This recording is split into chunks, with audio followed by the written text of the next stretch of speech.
Okay, imagine this. A single vote in the French parliament could unleash the kind of chain reaction that triggers the next global financial crisis. Sounds dramatic? Maybe. But the warning lights flashing right now are too big to ignore. In this episode of Macro Nav, your go-to explainer series on global macro and finance, we're breaking down why a political gamble in Paris could spiral into an economic shock with consequences from Wall Street to Tokyo. The numbers are startling, the risks are rising, and the cycle that nearly destroyed Europe once before may be spinning again, only this time in France. So buckle up, because the story we're about to dive into might just change how you see France, Europe, and the global economy.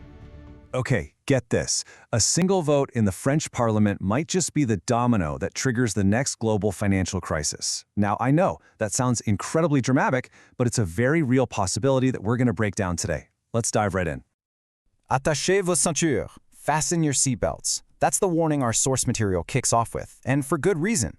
There's an explosive situation brewing in France, and a chain of events has already been set in motion that could have massive consequences, far, far beyond its borders.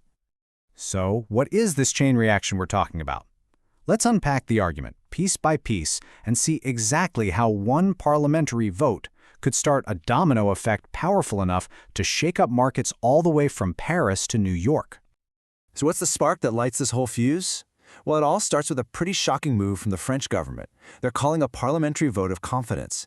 And the analysis we're digging into doesn't see this as some kind of calculated risk. No, it calls it a political suicide mission. Now, this is not your average vote. Under France's Article 49.1, the government's survival doesn't depend on getting an absolute majority. It hinges on getting a majority of the members of parliament who are actually present on the day of the vote. And that little detail, it changes everything. And this is where the math gets really, really dangerous for the government.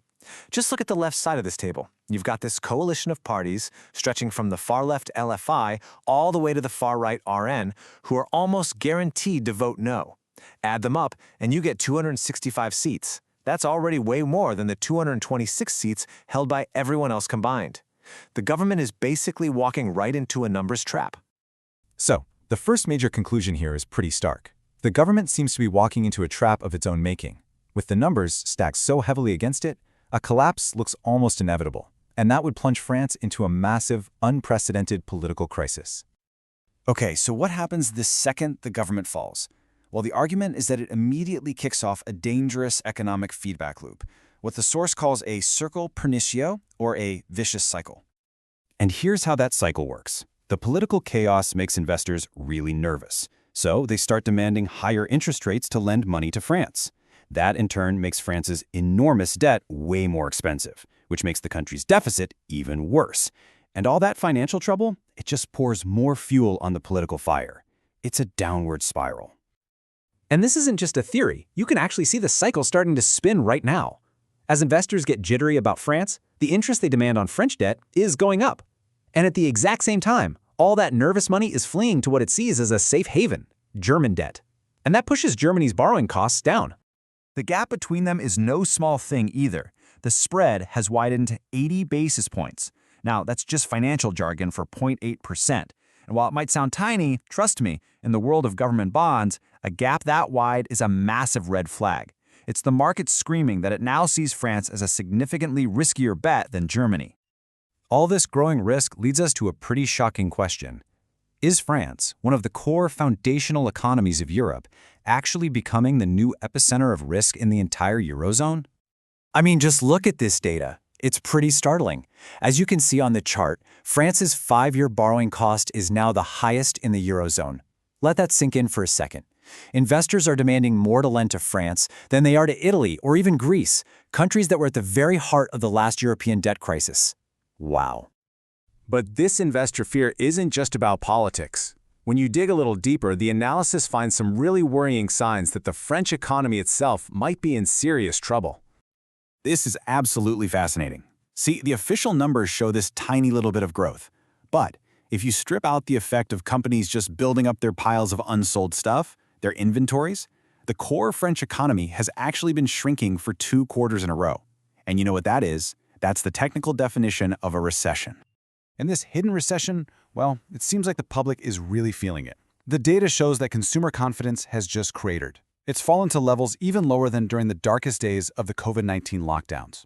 People are incredibly worried, and it shows. So why should someone in, say, Ohio or Tokyo care about a political and economic crisis in France? Well, because in today's super-connected financial system, France's problems can become everyone's problems really, really fast. So here's how this fire could spread. Look at this. Over half, a full 54% of France's massive public debt is held by foreign investors. We're talking about pension funds, banks, and big investment firms all over the world.